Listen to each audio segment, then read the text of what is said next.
The Earnestly Speaking podcast is a show that is founded on free-flowing conversation and may at times venture into mature subjects. Listener discretion is advised. Yeah, Earnestly Speaking podcast.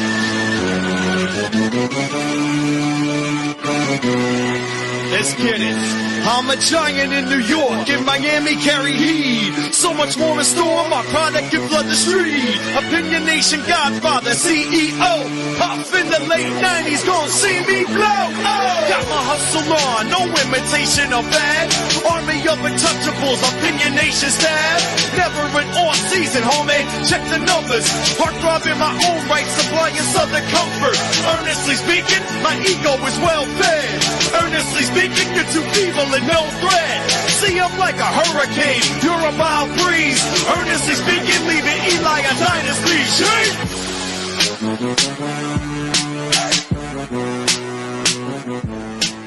Earnestly Podcast coming to you October 1st. Wow, October 1st ready. October ready in 2024. Here, it is my favorite time of year now, October. Christmas for me because I got everything going on. We got football, college football, baseball playoffs. We're going to cover in a second. Hockey around the corner, like another week or two. Basketball, another 3 weeks. Don't make that face. Don't make that face. I'm locked in this year for the Rangers. Come on now. Mikey B with us. What's up, buddy? You're locked into the Rangers, and I'm skinny. There's always a chance, though, buddy. Yeah, there's also a chance that there will be a tweet from @EJ Christian 7, 4 games into the season, that says, "Glad basketball starts in a week." Yep. Well, personally, in my case, my football season's already done. So on a personal level, I mean, that's not true. You're a fan of 37 teams. You're still alive. I'm 36 this year. Yeah, I wouldn't be a fan of Florida State or the Giants. Yeah, exactly. It's so bad. But we are here talking baseball. We started the baseball year actually predicting the year, and we're going to close that one up. Well, let's close it out for regular season here now. Bookmarking now the start of postseason. Now, technically, the playoffs started as recording. The playoffs already started literally in half an hour ago. Detroit and who's playing again? They're playing Houston. Thank you. They're playing right now, actually, second inning. So obviously that game one will be a little tailed off, but we're going to go through our own brackets. I did my own bracket. You did your own bracket. I'm going to run through each of these series and see where it lays at this point. Now, I'm looking forward to this playoff. Honestly, I think this is going to be one of the most wide open playoffs, probably in my lifetime. I mean, the teams I got in, there are teams who are not necessarily who didn't get buys, but are red hot right now coming into the playoffs, like the Mets are, like the Tigers are. So there's a lot of things that could. Have you seen teams that get red hot and just don't tail off? You know, they can make a run to the World Series. So let's get to the first series here. You want to go American League first or National League? Let's go American because the Astro Tiger series already started. Okay. Okay, it's got one on the way then. That first series now. 3 seed Astros at 6 seed Tigers. What you got? Going into this, obviously the Detroit Tigers probably the hottest team in baseball the last month or so. Got themselves into the playoffs, won the final wild card, jumped the Minnesota Twins. The question here, and the thing that may stop them from advancing in the series is realistically who's going to pitch after Tarek Skubal. Tarek Skubal's on the mound right now. Mm-hmm. He is through an inning and 2/3, and he's only thrown 10 pitches. But Tarek Skubal can't start all 3 games. Tarek Skubal will be the American League Cy Young Award winner. That is not a question. That is an absolute fact. That being said, the playoff pedigree that is the never mind. Maybe I shouldn't have said that out loud.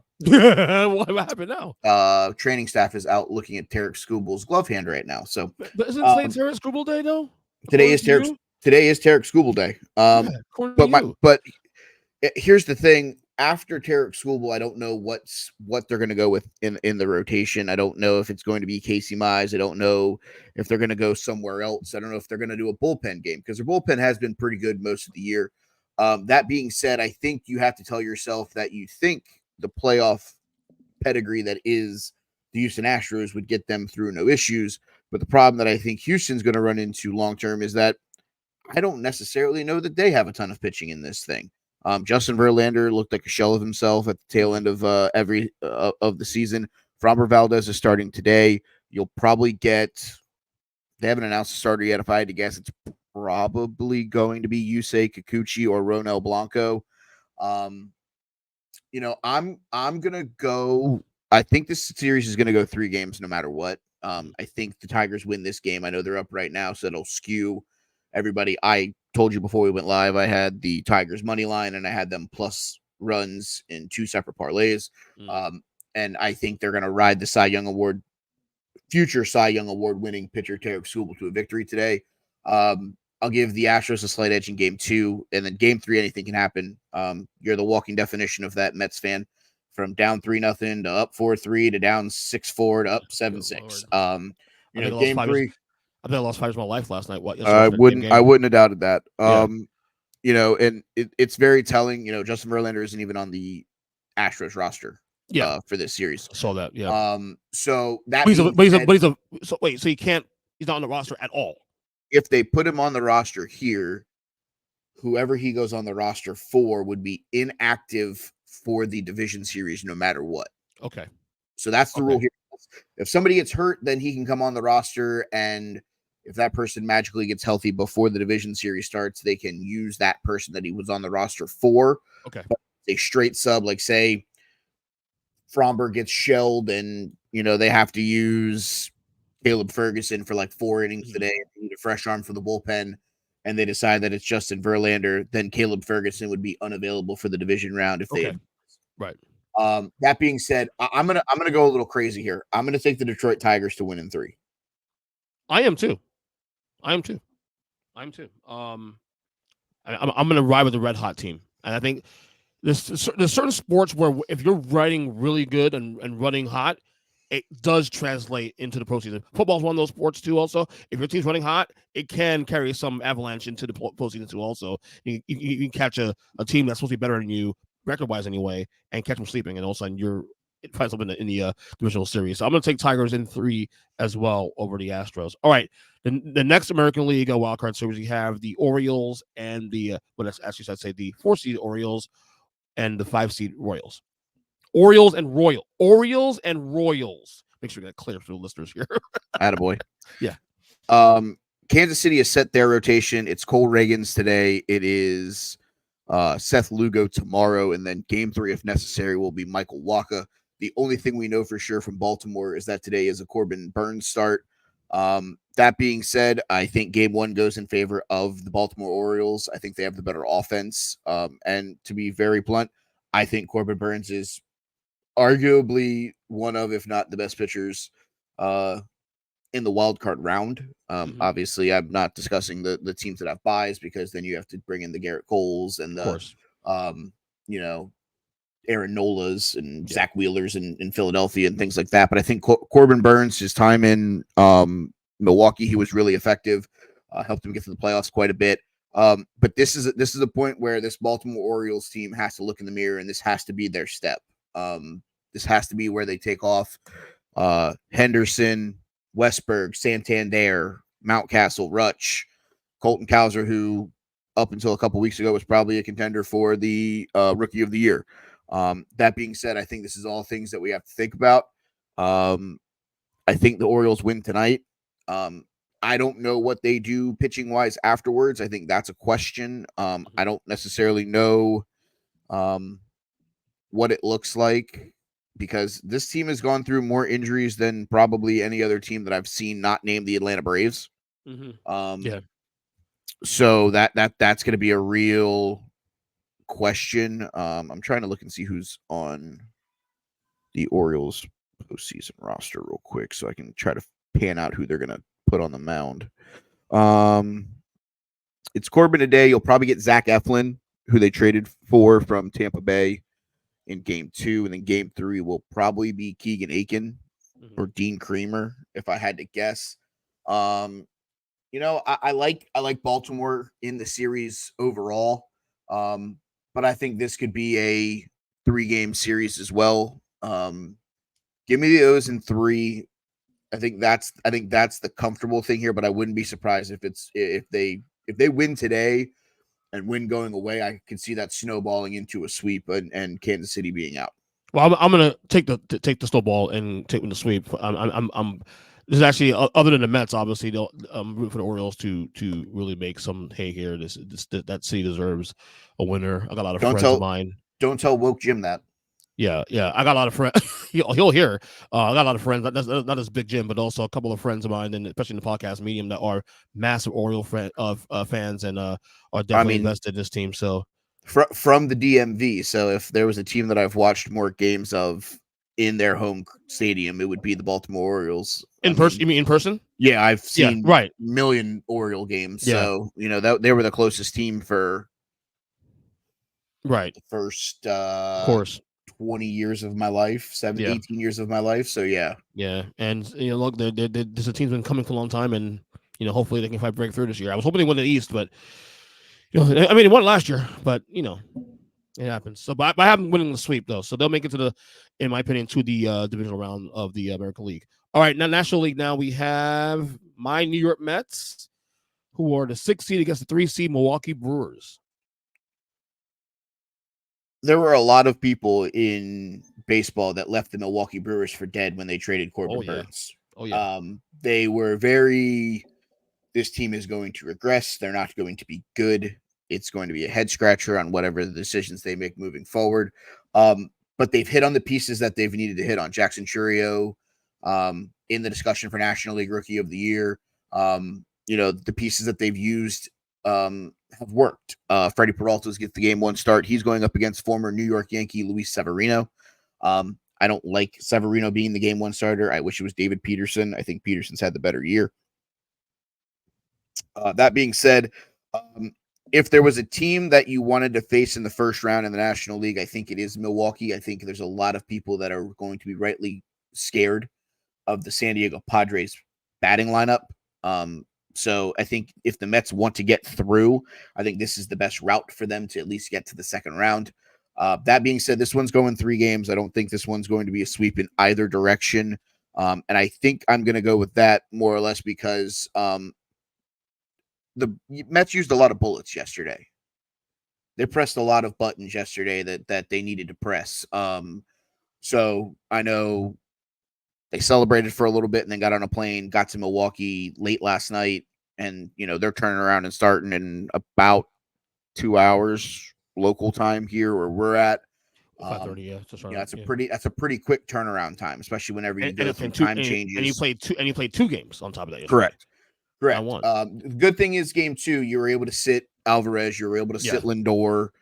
You let Alonso, I think, Saturday. He only played a couple innings and they got him out also. I didn't see much of there. I didn't see the box score for game 2. I was at work. But that being said, I think the momentum says that it's the New York Mets. But I'm petrified of what they're going to throw out there pitching wise. I'm assuming that Sean Manaea is going to get the game 3 start if they go to 3. I don't know what Milwaukee has behind Freddie Peralta. I think that's a question that I don't really necessarily have an answer to. Looking at their postseason roster, they have announced Freddie. Man, I think I said Severino tonight. I know Trevor, Frankie Montas might get a start if he gets one. You can see Aaron Savale, maybe Trevor McGill. The Mets is probably Severino, Peterson. Severino tonight, definitely, yeah. It's Severino tonight. I mean, Manaea or Peterson in game 2, and then the other one in game 3. I think give me the Brewers in 3, but I could see this going either way because I love the Brewers bullpen. And the Mets bullpen at points feels like a question on getting it from whoever's starting to Edwin Diaz. Yeah. So maybe that's more my concern with the Mets. I almost picked Milwaukee in the series too because of for the same reason, the wear and tear at this point. The Mets have been playing playoff baseball since pretty much since June, July. I was going to say July 1st. Yeah. So, but as we said, momentum is a funny thing. You get hot and you stay on the gas and You're so laser focused. I'm just gonna go straight homer here. I'm gonna take the Mets in 3. There ain't no sweeps here. I'll tell you right now, no sweeps here. I'll take Mets in 3 for no other reason that they're the Tigers of the National League now, the red hot team since May 23rd. So I ride that at least for the first round. So I'll give Mets in 3. All right, and finally we have the Braves, which is I think it's the 6th seed, right? No, they are the 5. Sorry, 5 seed. Against the Padres with the 4 seed. I mean, when they scratched Chris Sale via back spasms for game 2, and then said that they thought that they could get it right within the next 24 to 48 hours, I told myself, okay, maybe the Braves have a fighting chance because Chris Sale probably going to be the NL Cy Young Award winner, Triple Crown winner, rejuvenated his career at 35. But then Alex Anthopoulos releases the statement that he doesn't think Chris Sale is going to be available. And now I have more questions than answers for the Atlanta Braves. AJ Smith-Sawyer will be the starting pitcher for game 1. I don't think he can compete with Michael King, who came over in the Juan Soto deal with the New York Yankees. That being said, I'm taking the Padres to sweep. I think the Padres have the better lineup right now. I think they're the hotter team right now. I think Atlanta survived to get in the playoffs this year, and it's unfortunate because the way this team has been hit with the injury bug, Acuna, Albies missed time. Austin Riley's out for the rest of the season. Spencer Strider goes down with an injury. Now Chris Sale with the back spasm. This team has been almost as injury riddled as humanly possible, and they found a way to claw into the playoffs. I wish I could sit here and tell you that I think they're going to find a way to get it done. But unfortunately, the way that San Diego offense is turning right now, and the questions that Atlanta has in that bullpen, it proved it yesterday in game 1. They really could have put a bow on it, won game 1, and then potentially even ended the Mets season. And they found a way to blow it with the bullpen. And I don't know that their starters are going to give them that much length. So I'm going to take the Padres. Yeah, same here. Passion too, for the same reason. They were already banged up for months on end, and then they even got even more bad news into the playoffs. Look, job well done for them to even get themselves in position to get a wild card, even though it was definitely tooth and nail the last couple of days, but they got in. But you're asking a lot now at this point for this team to just hold up. Just I think the fact they just got here should be a win in itself for this ball club, honestly, given the circumstances. So I'll take the Braves, the Padres rather in a sweep as well too, and they're also really hot too as well. So all right, okay, so that's the wild card round, divisional round. So I have, I guess we'll go with mine first. So I got Phillies Mets. Phillies Mets is the only difference we have. I think 3 to 4 we picked right.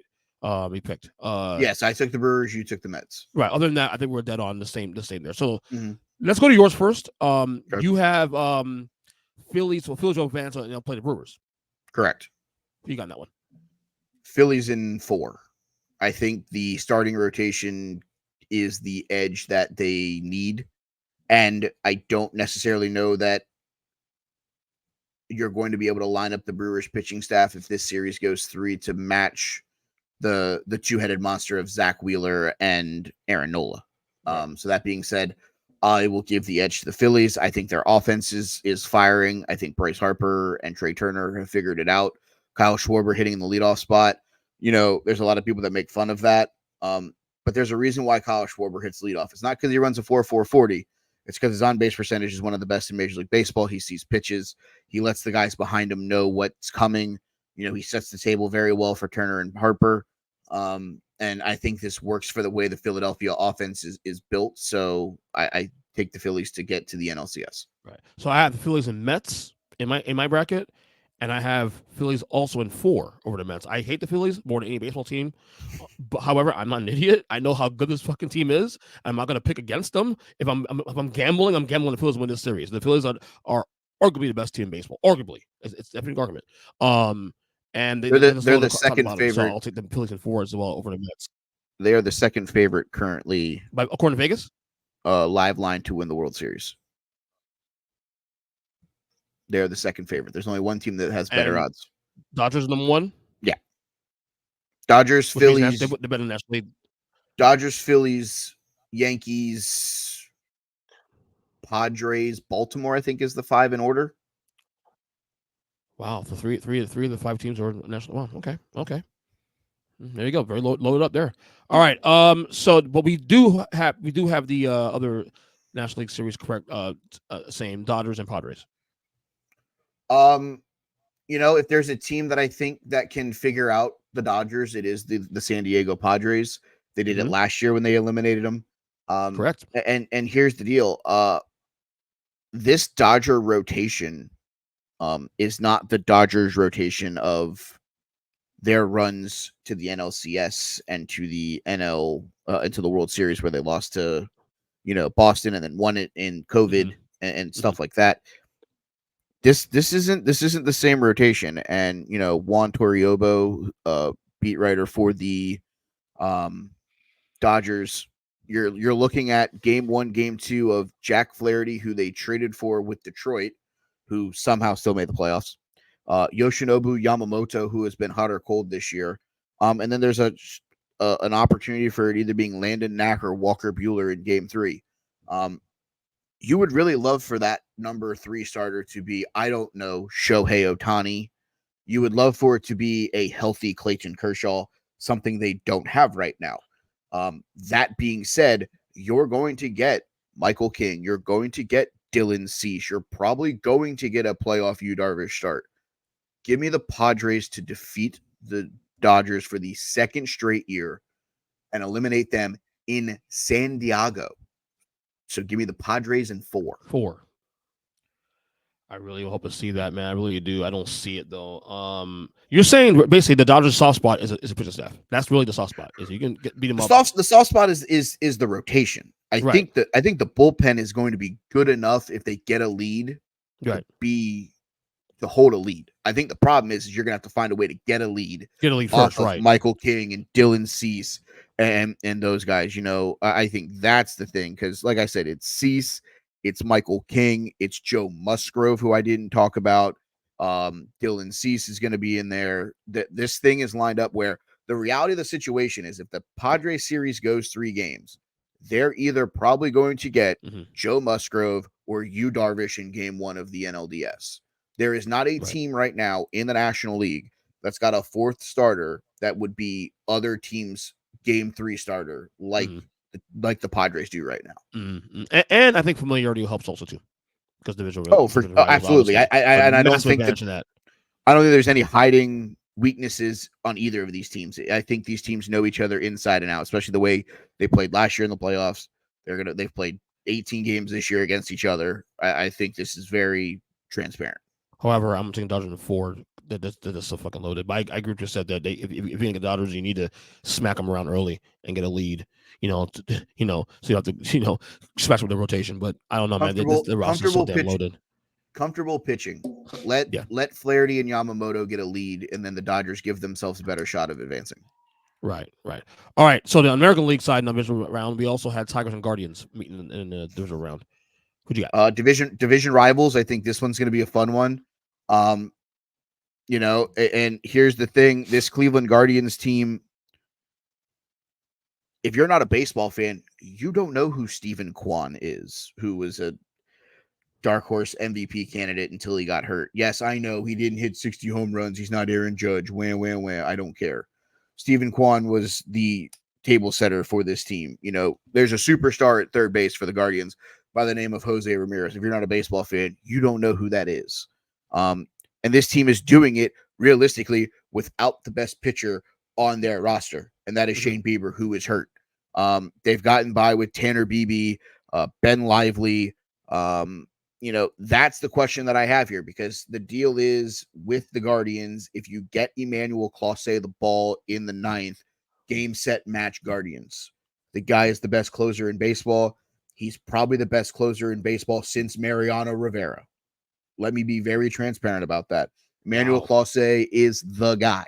That's cut and dry. Highest praise.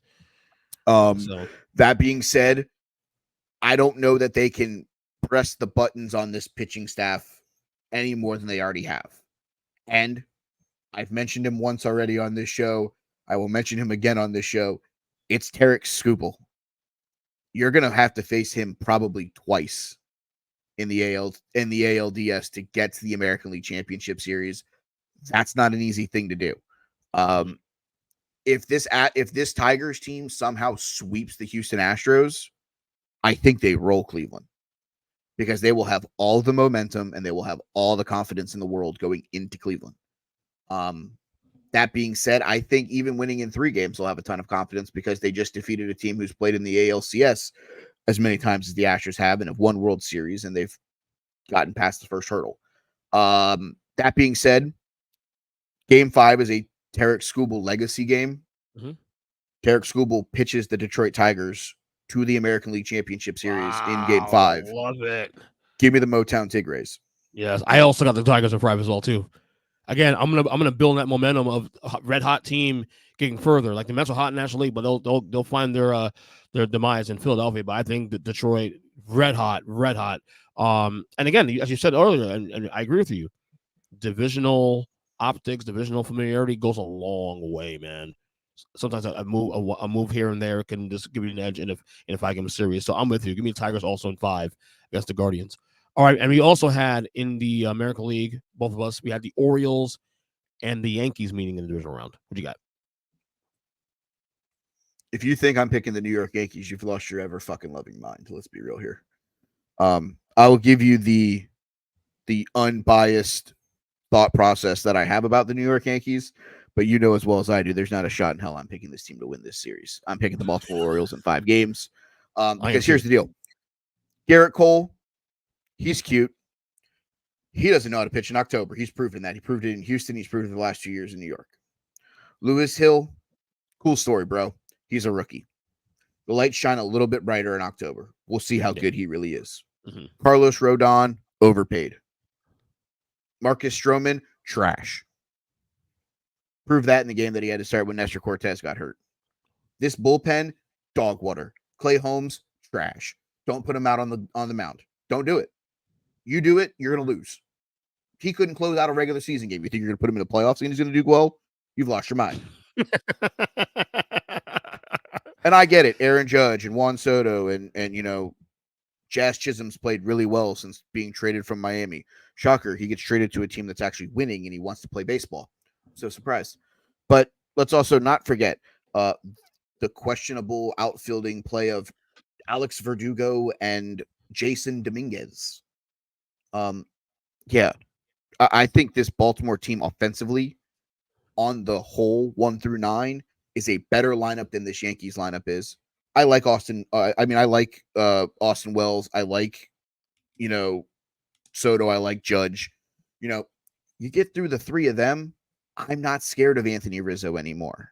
Mm-hmm. I'm not scared of Gleyber Torres. I'm not scared of Anthony Volpe. I'm sorry. I watched Alex Verdugo play like shit for a year in Boston. I'm not scared of Alex Verdugo. Get me through Judge and Soto and Austin Wells, and I feel like I figured out this team hook, line, and sinker. And if there's a team with familiarity to that, it is the Baltimore Orioles. Visual optics, we mentioned earlier in the podcast. It's the theme of the show now. I have Orioles over Yankees in 5, and it's really a truly unbiased for me because the Yankees, since 2009 winning the World Series, they've been the team that under pressure does not deliver. That's kind of been the trend now for the Yankees now. Always the bridesmaid, never the bride. Yeah, I mean we get the 27 championships and won 5 at Jeter, but that's 20 something years ago now. The Yankees of modern day are not the team that they're what is it? Give me an example. Who's a team in the NFL or in the NBA who's a great regular season team, but when it comes to playoffs, they just melt down when it matters most? I would have said the Celtics before until this year, but I'm gonna say it, and it's gonna pain me to say it out loud. The Cincinnati Bengals. Recently, I guess recent times, or maybe you can get into the playoffs, not being able to win a playoff game. Yeah, until the Super Bowl run. The Yankees since 2009. Yeah, the Indianapolis Colts. The Indianapolis Colts with Peyton Manning. Yeah, that's a better one.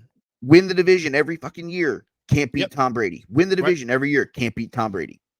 And until they do, this the Yankee team 15 years later, man, they get to the playoffs every year. Them getting to the playoffs is not a surprise. They go to the playoffs almost every year. It's they can do shit once they get in there.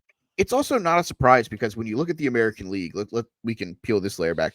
Yeah. Central, for the last 7 or 8 years, it's been whoever wins that division is the playoff team, because the rest of the division has felt like it's been rebuilding. The Right. Royals are just now starting to get into the accelerated part of this rebuild, as are the Tigers. But the White Sox are trash. They're going to continue to be trash. Yeah. Who else is in that division? I'm trying to remember off the top of my head. Not Now my brain doesn't want to work. Hold on, I'll figure it out. My brain doesn't want to work. The Twins. Know this already. Yeah. The Twins. And they were pretty good for a couple of years. Yeah, but their pitching staff inevitably did them in this season, and that's why they were chanting "Fire Rocco." But here's the deal: if you fire Rocco Baldelli, you might as well trade Byron Buxton. You might as well trade Pablo Lopez. You might as well trade Royce Lewis and blow the whole thing up and start over again, which you don't want to do. And then in the West, the soon-to-be Sacramento A's are going to be rebuilding for the next couple of years. Seattle, for some reason, can't figure it out, even though they have a top 5 pitching rotation. There aren't a lot of teams that the Texas Rangers had a down year, very bad down year. They crashed hard. So when you look at this, the American League has always felt like it's been, give me 2 or 3 teams out of the East, give me the winner of the West, the winner of the Central, and then that last wild card spot could go to, albeit a 4th team out of the East or another team out of the Central or the West. But it felt like you almost can lock in 3 American League East teams most years, as long as they get through it healthy. Yeah. So them getting to the playoffs, that's not a surprise anymore. But the problem is the surprise is that they keep spending as much money as they are, and they can't get out of the first round. Yep. Or they get, or at most first round, right? Or they lose in the ALCS in like 5 games. Yeah. It's like, cool, you got there, then you got boat raced. Exactly. And the form of buying championships is not really paid off in quite a while. So, it is what it is with them. All right, so let's get to the AL and NLCS. NLCS first. You had Phillies and Padres. Correct. Okay, who you got on that one? I think it's going to be another red October. Give me the Philadelphia Phillies to win the National League. Give me the Phillies in 6. I think inevitably the reason why I give the Phillies the edge, it is Zach Wheeler and it's Aaron Nola. I think they have the number 1 and number 2 best pitchers in that series. And if things line up the correct way, you're going to get one of them in game 1. You're going to get the other one in game 2. Then you're probably going to get them again in probably like game 5 and game 6 if necessary.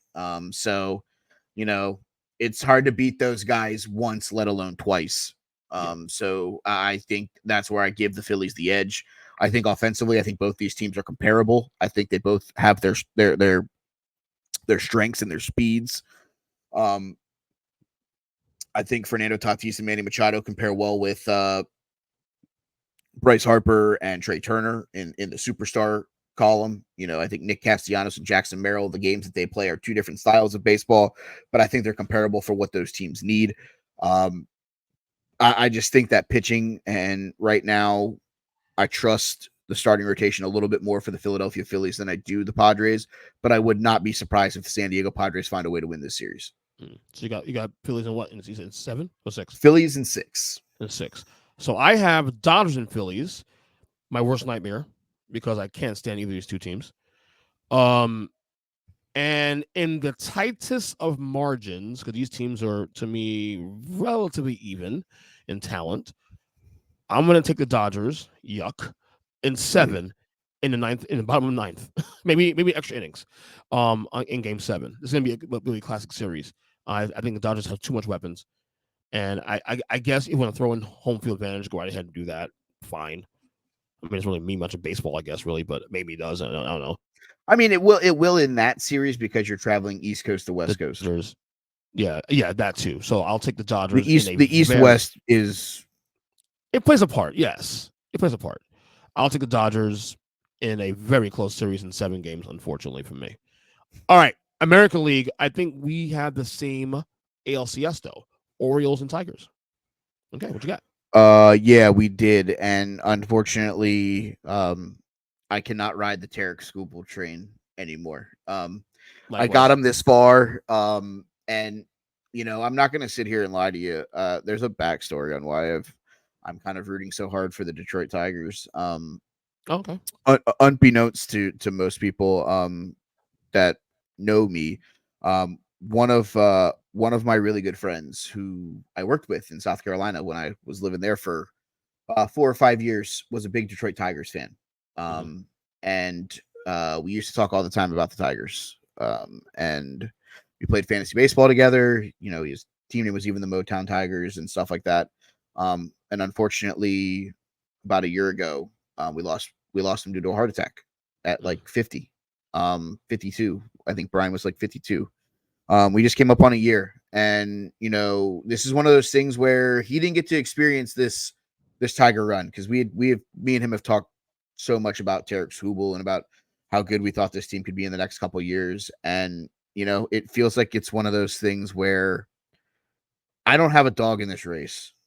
Boston didn't make the playoffs. I don't have a dog in this race, so I want Detroit to go as far as they can for him, because I would love to see it. I'd love to see it be a thing that I can hold on to, because when I left, I got to see him a couple times when he came down here to visit, and I wasn't able to really make it up there much before everything happened. So yeah, it sucks, man. So I'm rooting with my heart a little bit, and I obviously my praise for Tarek Skubal. But I think the Baltimore Orioles win the American League. I think the Orioles win it in 6. I think inevitably, I think it's going to be the question marks behind Skubal, pitching wise, that inevitably does them in. And here's the thing: eventually, there's going to come a time where the pressure may become too much. They have to do a good enough job of closing out the big stage. And that's something that some people may not be able to do. And that's the question that I have for the Tigers long term, is shutting off the noise.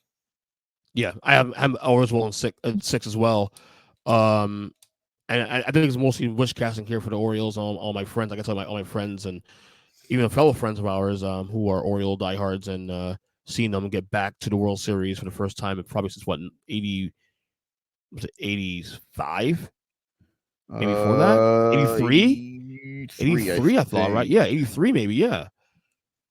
Yeah, it's been too damn long, for these boys, so, and they've been building this for a couple of years now. We've seen this build, and I think it finally comes to a head, in a sport where the value of divisional 83?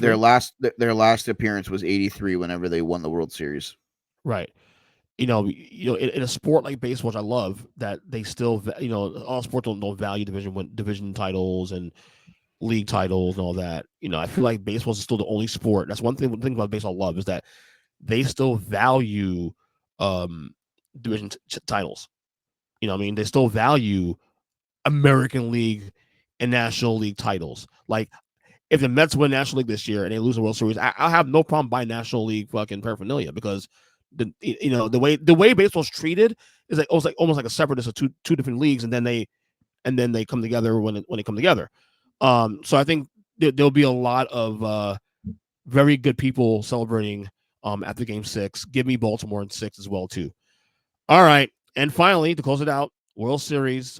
You have, I believe, the Orioles and the Phillies. Right? I have a rematch of the 1983 World Series between the Philadelphia Phillies and the Baltimore Orioles. We got a big Jim James Dees versus Matthew Elias in World Series. That's gonna be insane.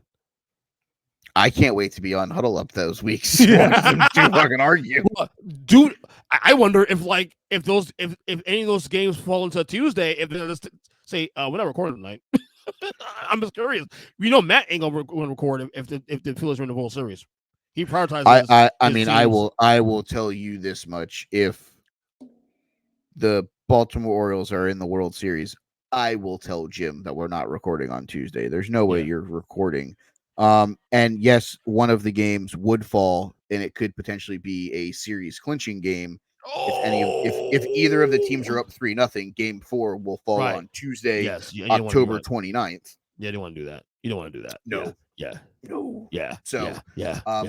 check out at Huddle Up Incorporated on all of the social medias, or at Big Jim Sports for scheduling conflicts whenever this World Series occurs.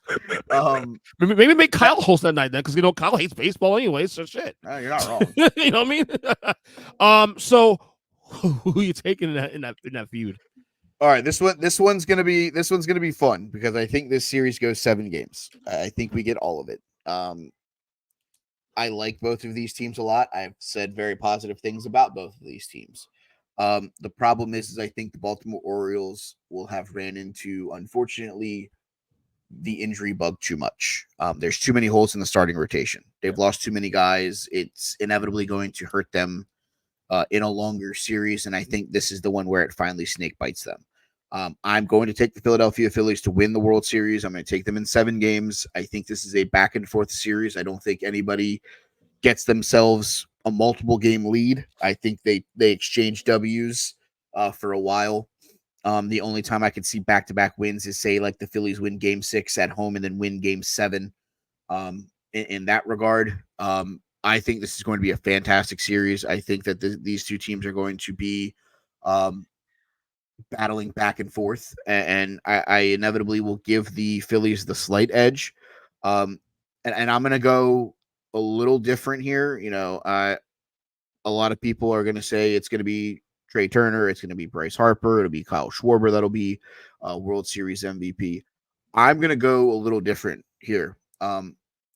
This guy is famously known for looking up at a camera after making an error and going, I hate this fucking place.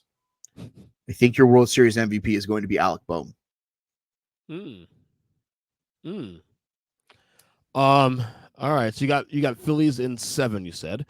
I also have the Orioles in the World Series, but I'm facing the Dodgers. And mine is less interesting and less anticlimactic. I got Dodgers in 5. I hope I'm wrong. I'm probably doing this to jinx the Dodgers so they can lose. God, I hope you're wrong. I hope I do. I hope I'm wrong also too. I'm just trying to be unbiased here. If I want to go biased, the Mets was just tear through the fucking thing. It ain't gonna happen. Oh yeah, I mean, there's being biased and there's using your brain. Picking the Mets is not using your brain. Exactly. The Dodgers are just on paper, and I do agree with the fact that if you get to the rotation early and put runs on the board, you can probably be able to make them scatter and then steal a couple games, and then next thing you know, you have a series. But I just think that it just feels like it's destined to happen with the Shohei thing too, especially, and all those guys in that roster. I hate to say it, and I got a lot of friends who are also Dodger fans also too that come on this podcast all the time. Yes, Mark. Yes, D. Will. Jordan Bruscarini. Yes. Your Dodgers do it again. Screw you. Dodgers in 5. I will say this. This is the year where if the Dodgers don't do it, they're either going to spend $1 billion in the offseason or they're going to fucking blow it up. Already? Blow it up. Trade the extra pieces. Leave Shohei and Mookie alone. Who will be the pieces that you will get rid of though? Like that'll be like tangible pieces to go to another squad. Just Chris Taylor, Max Muncy, Teoscar Hernandez. The pieces that aren't Freddie Freeman, Mookie Betts, Shohei Ohtani. Right. So you have your core 3, and then you have your 3. But here's the deal: the thing that you have to address if you're the LA Dodgers is the pitching staff. Your offense is going to put up numbers. That's your problem. Stop giving Clayton Kershaw $17 million because he was good for like 10 years, like 8 years ago. Right. I get it. You don't want him to play anywhere else. Well, maybe Clayton needs to retire. Maybe Clayton needs to go. They're doing the Kobe thing, the Kobe Bryant. Correct. We'll give but you the problem money. is, thank you. The problem is I would rather give somebody a 2 for 40 that I know is going to go out there and pitch 40 times a year. Yeah, I agree. That's a prudent way to do it. Then give somebody $15 million to make 8 charity starts that he doesn't look good in. Right. No, I agree with 100% on that one. That's why I called the Pat Riley way. That's why Dwayne Wade didn't get his money initially. But it's cutthroat business. No, it's a cutthroat business, right? No. With expectations, if you're the Yankees, if you're the Dodgers, and to a lesser extent the Phillies, there's pressure there in Philadelphia, but not as much as the Yankees and the Dodgers. You got to hit on this now. It's time. So I would say those three teams. There's a real world where if Aaron Boone does not defeat the Orioles or the Royals, he is fired. He has so to. So what's the barometer for Aaron Boone? He's got to get to the ALCS. If he doesn't get to the ALCS, I don't think he's the manager of the New York Mets or the New York Yankees next year. Even though you made a prediction, last thing we get out of here, you made a prediction, and I like it. Give me a team on each side that could make things really strange in this playoff run. Which team that necessarily didn't pick them, but you can see them maybe tearing shit up and making things weird. The Cleveland Guardians in the American League. Okay. I use this line fairly often whenever I talk about, things with baseball, and it kind of describes the Tigers as well. They're just young enough to not give a shit. Yeah. They're just young enough to not know that the lights are shining bright, that this is the biggest stage that they're ever going to play on. They're just young enough to go out there and play baseball and be good at baseball. They're just young enough to not give a shit. And I think the Guardians have that mentality. I think that they play the game professionally. I think they play the game hard. I think they're going to be one of the hardest teams to get 27 outs on because they do everything fundamentally correct. They don't make mistakes. They're clean with the baseball. They don't make a lot of errors. They bunt when they need to, even though bunting is dead in Major League Baseball. They move guys over. They hit and run effectively. I think the Guardians are a piece that could get real frisky, a word that you love to use on the Huddle Up show. I think the Guardians could get frisky depending on, how things break down. National League, I think the team that I think right now the wild card team in the National League is the Milwaukee Brewers. Mm-hmm. Another team. They're just young enough. If they play their game the way they have for the last 162 games, stealing bases, getting guys over, moving them over, getting to that bullpen that is anchored by Devin Williams, I think the Brewers could make waves. I think that this is the point where if you're a Milwaukee Brewers fan, though, you're going to look up and you're going to go, would have Corbin Burns been the reason that we get to the World Series? Not if we have Corbin Burns and not make that trade in the offseason, and we have Corbin Burns, Freddie Peralta 1-2. Is that the way that we get to the World Series if they don't get there? Well, like I said, it's going to be a very interesting and very fun playoff. It already started. We're recording this now at almost 4 o'clock in the afternoon, so the first game's already started. My game's at 5:30, so I'm going to be locked in very, very soon. Follow Mike on Twitter /X. Correct. Sorry, at They Call Me Burn.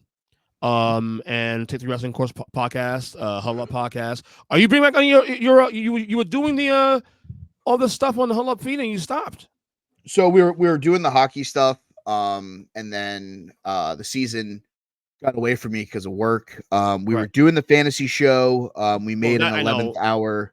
We made an 11th hour decision to drop that one for this year. Craig had some stuff come up. Ryan had some stuff come up. I am now working on days that we would have recorded, so makes it a little bit harder for us to be available for that.